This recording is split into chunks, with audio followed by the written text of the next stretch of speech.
then he says, ثُمَّ لَآتِيَنَّهُمْ مِنْ بَيْنِ أَيْدِيهِمْ, and I will come upon them from before them, وَمِنْ خَلْفِهِمْ, and behind them, وَعَنْ أَيْمَانِهِمْ, and to their rights, وَعَنْ شَمَائِلِهِمْ, and to their lefts, وَلَا تَجِدُ أَكْثَرَهُمْ شَاكِرِينَ, and you will not find most of them filled with gratitude. So this is important too, because what Iblis has set out to do now is show that they're ingrates. That's what he wants to do. He wants to show God that you made a mistake. You shouldn't have made him the Khalifa, the Caliph on earth. And you're going to see that they're not going to be grateful for what you've given them in the first place. This is what he wants to do. Now, what's interesting, Ibn al-Hajj mentions that when he says, I'll come before them, behind them, to their right, to their left, he didn't mention two directions. So he's got 4 directions, right? And there's 6 directions. There's the zenith, the nadir, and then the 4 cardinal directions. He says he'll come on all those 4 cardinal directions, but he won't come from above or below. He didn't say, وَلَاتِيَنَّ مِنْ فَوْقِهِمْ وَمِنْ تَحْتِهِمْ. I won't come from over them or below them. The reason that the commentators say that is because what comes from above is revelation. And as long as you have a connection with God, he doesn't have access to that. He can't cut you off from God unless you cut yourself off. And he can't come from under, because that's a place of humility. And he's arrogant. He wouldn't put himself under you. So you being humble, that's why, when does Shaytaan flee according to the hadith? When you're in sajda. Because he can't bear that. Humility before God. And so it's very interesting, this story, because what it's telling us is that if you place God in his right position and you place yourself in your right position, which is that you see God over you and you're under, in prostration, in this state of submission, Shaytaan has no access. But as long as you're wandering around in this horizontal field, not in a vertical state, right? Because the vertical is up, down. Horizontal is looking around on this plane. It's the material plane. It's 2 dimensions. You're not allowing for that vertical plane, and so you're lost. You're lost. And the whole point of being upright is that you are vertical on a horizontal plane.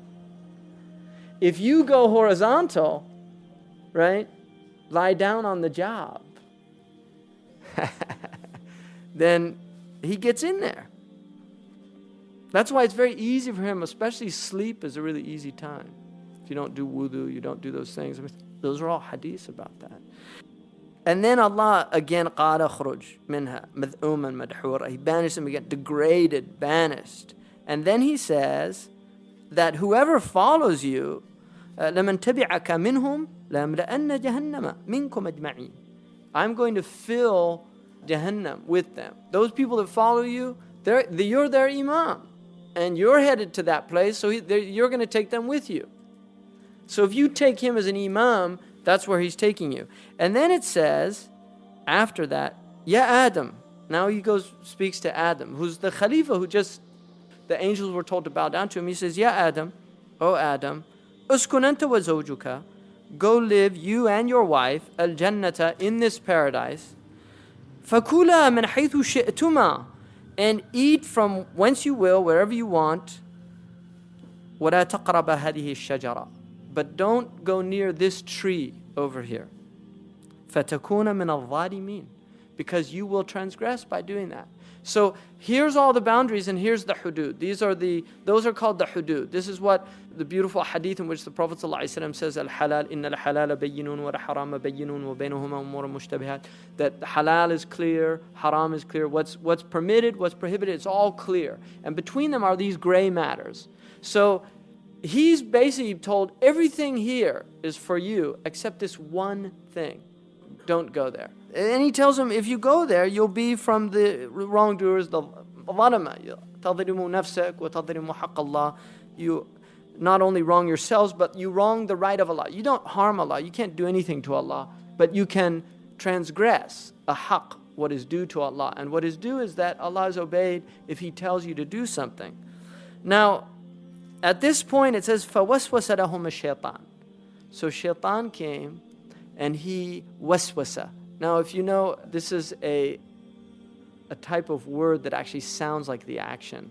The Arabs have some words that sound like the action, onomatopoeic, I think they call it in English. Like buzz. Buzz is one of those words in English. It sounds like a bee buzzing. This word is waswasa, is to whisper. You can even hear it in English, whisper. I mean, it's similar, maybe even a cognate if you get back far enough. فَوَسْوَسَ لَهُمَا. Shaytaan waswasa lahuma. Now, waswasa lahuma, the Arabs say waswasa ilayhi, waswasa lahuma. Waswasa lahuma is different from waswasa ilayhi. If you said waswasa ilayhi, it means Shaytaan whispered to them.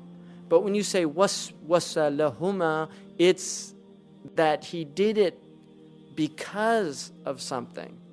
In other words, he had some goal here. فَوَسْوَسَ لَهُمَا.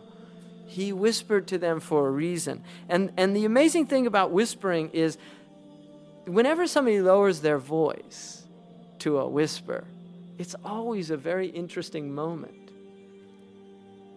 Because what changed that? They didn't want somebody to hear something, or they're worried. I just want to tell you. I mean, there's something going on with a whisper that's very interesting. It's like you'll be intimate because you love somebody, things like that. And that's again because you don't want anybody to hear. It's just it's for your ears only. Right? That's a lover's whisper. But here, there's another type of whisper. And there's even what's called khiyanat al-uyun. The Arabs call it khiyanat al-uyun, which is when the king or some person in charge, I mean, there's plenty of Arab rulers now that probably are very good at this. It's looking with your eye that indicates to the others, get rid of him. And you see it a lot it's kind of a Shakespearean motif. He looks at him and you know what to do. And then that's it for that person, right? They don't come back in the play. So this is what he's up to. He's got this فَوَسْوَسَ لَهُمَا الشَّيْطَانُ لِيُبْدِيَ لَهُمَا. Now there's a difference about this lam, and this is one of the things about tafsir.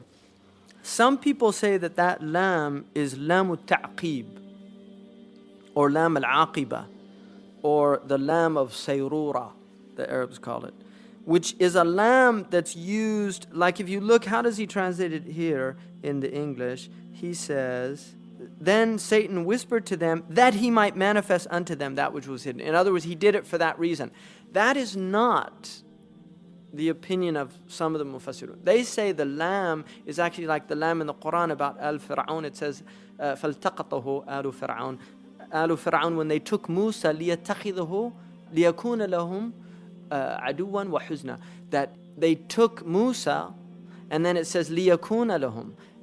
And it looks like in order for him to be an enemy for them and to be a source of grief. Well, that's obviously they didn't do that for that reason.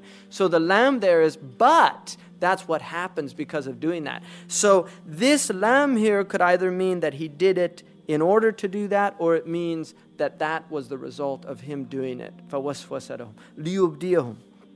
That in order to show them, and this resulted in them seeing, right? لِيُبْدِيَ لَهُمَا مَا وُرِيَ عَنْهُمَا. That which was hidden from them. Min sawatihima, from their nakedness. Now, sawa in Arabic, the Arabs call private parts the sawa. And the reason they do that is because kashfuhu yasu'uhu, that if it's exposed, he feels shame.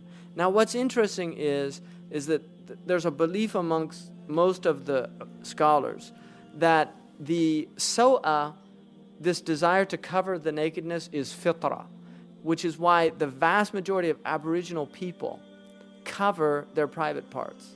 There are very, very few human beings on the planet that go around naked. And even the ones that do will tend to do something.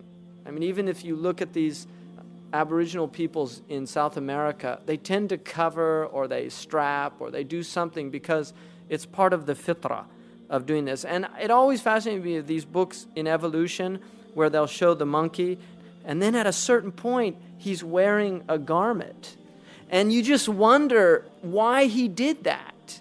So at a certain point he thought, I should cover this part of me. What made him do that? right? I mean, you can look in those books. I always wondered about that, because suddenly it's a Cro-Magnon man or something like that, and he's wearing, a little skimpy thing around there. It's not like he's suddenly in a tuxedo or, I mean, he's just progressed to that stage of being aware of his nakedness. And this is the point of this story, is that he became aware of his nakedness. Now, some of the ulama say that they had garments of light, and that's what was removed. That they were in a state of just such intense purity that their whole bodies were veiled in this light.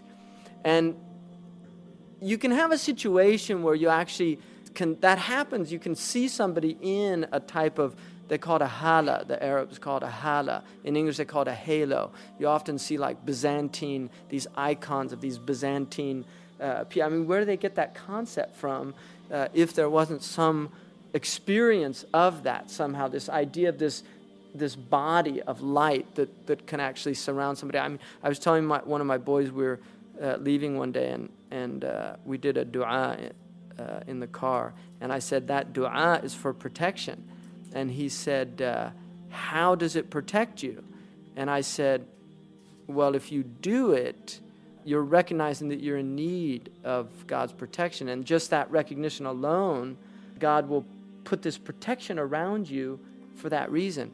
And he said, oh, so is it like a bubble of light that goes around you? And I said, that sounds good.